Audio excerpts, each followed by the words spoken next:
Movie की शुरुआत में एक सफेद रंग की गाड़ी दिखाई जाती है जो रात में शहर में घूम रही होती है। वो व्हाइट कलर की कार एक ब्लैक कलर की कार को फॉलो करती है और उसे पीछे से हिट कर देती है, जिसकी वजह से वहाँ पर दोनों ड्राइवर्स अपनी गाड़ियों से बाहर आते हैं और काली गाड़ी का ड्राइवर एक्सीडेंट की पिक्स लेने लगता है ताकि वो इंश्योरेंस कंपनी को प्रूफ दे सके।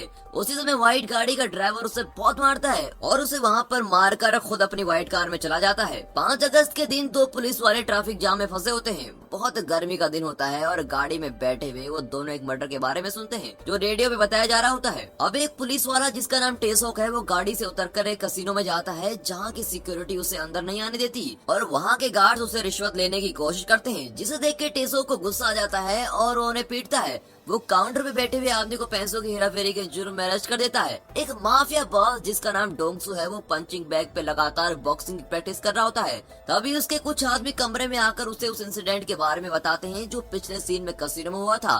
डोंगसू ने पंचिंग बैग उतार कर उसे खोलने को कहता है जिसमें खून से लथपथ आदमी होता है। फिर डोंगसू तैयार होकर बिल्डिंग से बाहर निकलकर एक कार में बैठता हुआ दिखाई देता है जो कि एक ड्राइवर चला रहा होता है और उसकी गाड़ी काफिले में चलती है। डोंगसू पुलिस डायरेक्टर को फोन लगाकर शिकायत करता है कि उसके कसिनो पर एक पुलिस वाला उसके आदमियों को अरेस्ट करके ले गया है। वो बोलता है कि वो उस पुलिस डायरेक्टर को पैसे अपने आदमियों की सेफ्टी के लिए देता है। टेसोक मोटरसाइकिल पे उस अरेस्ट किए हुए आदमी के साथ क्राइम सीन पे पहुंचता है। अब टेसोक उसे हैंडकफ पहना के क्राइम सीन को एग्जामिन करने जाता है। वो अरेस्ट किया हुआ आदमी वहाँ से फरार हो जाता है। अब पुलिस मर्डर के लिए आदमी की डेड बॉडी देखती है। टेसोक अपने पार्टनर के साथ उस सीन को अच्छे से एग्जामिन करके ये पता लगाता है कि किसी ने उस गाड़ी पे पीछे से टक्कर मारी है। डोंगसू शेंगडू से बात करता है। शेंगडू भी एक गैंगस्टर है। वो बिजनेस और अपनी टेरिटरी में रहने की बातें करता है बट दोनों ही किसी बात पे एग्री नहीं करते। उनके एक बॉडीगार्ड्स भी आपस में बहस करने लगते हैं। डोंगसू उठ के अपने बॉडीगार्ड को पंच करता है और शेंगडू के बॉडीगार्ड के सामने 2 दांत अपने हाथों से निकाल देता है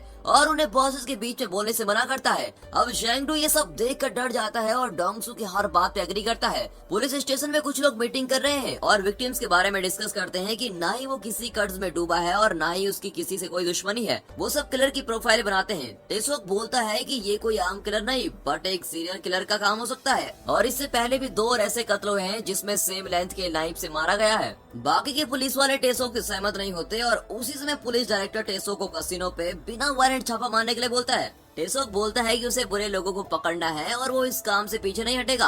अब डोंगसू बिल्डिंग से बाहर आता है और अपने साथियों को दूसरी कार में घर जाने को बोलता है और खुद अकेले ड्राइव करके वहाँ से चला जाता है। वो फोन पे बात करते हुए गाड़ी चला रहा होता है और तभी एक गाड़ी उसकी गाड़ी को पीछे से ठोकर मारती है। वो फोन रख के गाड़ी से उतरता है और वो किलर उसे 2 बार नाइफ से मारता है बट डोंगसू इतनी आसानी से थोड़ी मरने वाला था। वो किलर के हाथ से नाइफ लेके उसे मारता है। किलर जल्दी से अपनी गाड़ी में बैठ के डोंगसू पे गाड़ी चला के वहाँ से भाग जाता है। डोंगसू को हॉस्पिटल में ले जाया जाता है और उसके आदमी उसका बदला लेने के लिए अंडरवर्ल्ड के उसके दुश्मनों का कत्ल करते रहते हैं। सीरियल किलर अपना नाइफ साफ करता है और अपनी चोट पे दवा लगा रहा होता है। फिर वो अपना अगला टारगेट एक बुढ़े आदमी को बनाता है और उसे भी मार देता है। डोंगसू उठ के अपने बॉडीगार्ड को बताता है कि उसे सीरियल किलर के बारे में कुछ आइडिया नहीं। उस किलर के पास एक व्हाइट सेडान है। टेसोक डोंगसू की स्टेटमेंट लेने हॉस्पिटल आता है पर डोंगसू से कुछ नहीं बताता। टेसोक डोंगसू की गाड़ी को देखता है और उसे एग्जामिन करता है। उसे पता चलता है कि ये पहले वाले मर्डर जैसा सेम केस है जिसमें पीछे से एक व्हाइट सेडान ने डोंगसू की गाड़ी को टक्कर मारी होती है। वो सोचता है कि ये एक सीरियल किलर है जो एक पे एक मर्डर कर रहा होता है। टेसोक पुलिस डायरेक्टर से बात करता है और उसे डोंगसू को बचाना बंद करने को कहता है। वो बोलता है कि उन्हें डोंगसू से इंटरोगेशन करनी पड़ेगी क्योंकि उसी ने उस सीरियल किलर का मुंह देखा है। अब टेसोक डायरेक्टर से बोलता है कि ये पक्का एक सीरियल किलर का काम है, नहीं तो डोंगसू जैसे बड़े गैंगस्टर पे वॉर करने की हिम्मत कोई नहीं करता। डायरेक्टर उसे वहाँ से जाने को बोलता है। एक क्लिप दिखाई जाती है जिसमें किलर कॉफी लेने के लिए एक वेंडिंग मशीन के पास जाता है जहाँ उसे एक आदमी दिखता है जिसको वो मार देता है। डोंगसू उस किलर की शक्ल बता के उसका स्केच बनवा रहा होता है और स्केच बनते ही अपने बॉडीगार्ड को दे देता है और उनसे बोलता है कि वो पुलिस के ढूंढने से पहले उसको ढूंढ ले। अब यहाँ पर दिखाते हैं कि किलर ट्रक चला रहा होता है और उसके साइड में एक आदमी सो रहा होता है। किलर उस आदमी को मार देता है और उसका नाइफ सड़क के किनारे गिर जाता है। दूसरी तरफ टेसोक फिर से डोंगसू से मिलने जाता है और उससे बोलता है कि इस किलर को रोकना बहुत जरूरी है, नहीं तो और लोग भी मर जाएंगे। डोंगसू का गार्ड उसे बताता है कि उसके बारे में मार्केट में अफवाह फैली है और जब से अटैक हुआ है तब से उसका धंधा भी कुछ अच्छा नहीं चल रहा। डोंगसू सोचता है कि अपनी इज्जत और खौफ वापस पाने के लिए उस किलर को पकड़ना बहुत जरूरी है। उसके आदमी को किलर की व्हाइट सेडान और जिस नाइफ से वो लोगों का कत्ल करता है वो मिल जाता है। डोंगसो टेसो को बुला के उसके साथ मिलके सीरियल किलर को पकड़ने का डिसाइड करता है। डोंगसो बोलता है कि अगर उस किलर को टेसो ने पकड़ा तो वो उसे जैसी मर्जी लॉ के मुताबिक सजा दे, बट अगर उसे मैंने पकड़ा तो उसे मैं खुद सजा दूंगा। वो किलर के बारे में सारी इन्फो शेयर करता है और डोंगसो टेसो को अपना कैमरा दिखाता है। इसमें टेसो के साथ हुई सारी बात रिकॉर्ड हुई होती है। वो बोलता है कि एक पुलिस वाले के साथ काम करते हुए बैकअप रखना बहुत जरूरी होता है। अब एक पुलिस वाला और एक गैंगस्टर मिलकर एक डेविल को पकड़ने का प्लान बना रहे होते हैं। वो डिस्कस करते हैं कि किलर लगभग 35 साल का होगा और वो रात में ही मारता है। टेसो को अपने पार्टनर और एक और पुलिस वाले को बताता है कि वो लोग डोंगसो के साथ मिलकर किलर को ढूंढने वाले हैं और उसके मिलते ही उसे अरेस्ट कर लेंगे। डोंगसो अपने गार्ड ओसों को बोलता है कि वो लोग पुलिस के साथ मिलकर किलर को ढूंढ लेंगे और किलर के मिलते ही उन पुलिस वालों को रास्ते से हटा देंगे। डोंगसो शेंगडू को किलर की नाइफ से मरवाने का प्लान बनाता है और वो नाइफ उसकी बॉडी पे रखकर वहाँ से निकलने को बताता है ताकि जब इन्वेस्टिगेशन हो तो सबको लगे कि शेंगडू को किलर नहीं मारा। फॉरेंसिक लैब में उस नाइफ पे लगे हुए ब्लड स्टेन की जांच करने पे ये कंफर्म होता है कि ये नाइफ किलर का है। टेसो सोचता है और उसे समझ आ जाता है कि डोंगसो ने शेंगडू को मारा और सबूत ने वो नाइफ छोड़ दी ताकि सबको लगे कि उस किलर ने ही उसको मारा है। वो डोंगसो के घर जाके ये बात बताता है कि उसे पता है कि ये उसने किया है और उनकी लड़ाई हो जाती है। न्यूज में चारों तरफ शेंगडू के कत्ल की खबर चल रही होती है और बताया जाता है कि इसको एक किलर नहीं मारा, बट रेस्टोरेंट में बैठा हुआ किलर ये न्यूज देख के खुद बोलता है कि ये उसने नहीं किया।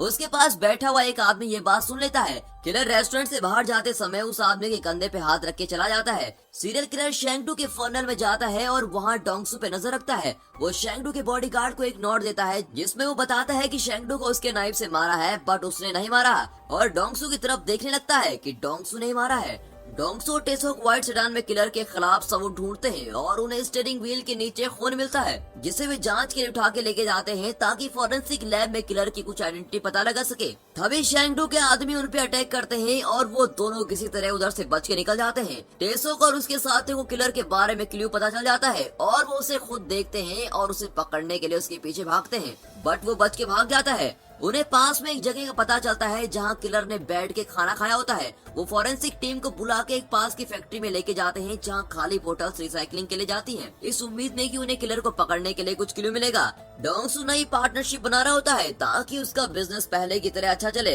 अब पुलिस डिपार्टमेंट में एक महिला जो फॉरेंसिक डिपार्टमेंट में काम करती है वो टेसो को एक मिसिंग आदमी की फाइल देती है और उस इंसान को ढूंढने को बोलती है क्योंकि उसका फिंगरप्रिंट मर्डर की व्हाइट सेडान पे मिले फिंगरप्रिंट से बिल्कुल मैच हो रहा था। वो बोलती है कि ये क्लू गलत भी हो सकता है बट एक बार कंफर्म करने पर कोई हर्ज नहीं है। टेसो को एक रेंट किए हुए घर में चेक करने जाता है ये सोच के कि वो किलर का घर हो सकता है। उस घर की लैंडलेडी टेसो को बताती है कि उसका टेनेंट बहुत अच्छा है। टेसो को घर में काफी क्लूज और फोटो मिलती है। वो उस फोटो को डोंगसो की बताई हुई पिक से मैच करता है तो उसे पता चलता है कि ये सीरियल किलर ही है। वो डोंगसो और अपने पार्टनर से पिक शेयर करता है और वो सब पूरे शहर में उस किलर को ढूंढते हैं बट वो कहीं नहीं मिलता। डोंगसो टेसो का इंतजार कर रहा है तभी वहाँ बारिश होती है और एक लड़की वहाँ बस का इंतजार कर रही होती है। डोंगसो अपना अम्ब्रेला उस लड़की को दे देता है। डोंगसो टेसो और बाकी लोग डिनर कर रहे होते हैं तभी वो टीवी पे न्यूज देखते हैं जिसमें जिस लड़की को डोंगसो ने अपना छाता दिया होता है उसका कत्ल हो जाता है। उसे बहुत गुस्सा आता है और वो सब किलर को ढूंढने निकलते हैं जो उन्हें गाड़ी में जाता हुआ दिखाई देता है। डोंगसो होसांग और टेसो किलर की गाड़ी को कुचल देते हैं बट वो किलर जैसे तैसे बच जाता है।